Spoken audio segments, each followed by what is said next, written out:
Release Samsung Galaxy F23 5G.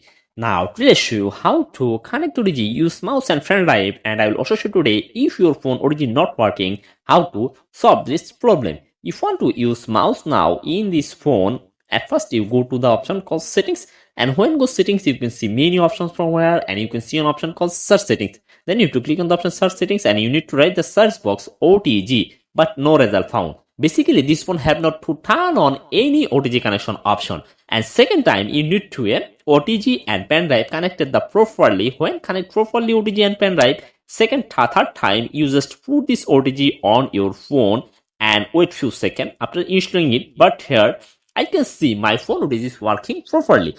And if your phone OTG is not working, you just replace OTG and solve your phone OTG is not working problem. You scroll down, you can see an option called OTG file. You just click on this option called open and show your phone pendrive files. So viewers, if you want to like this video, please subscribe my channel. And if your phone OTG is not working, you just replace OTG and solve your phone OTG not working problem 100%. So if you want to like this video, please subscribe my channel.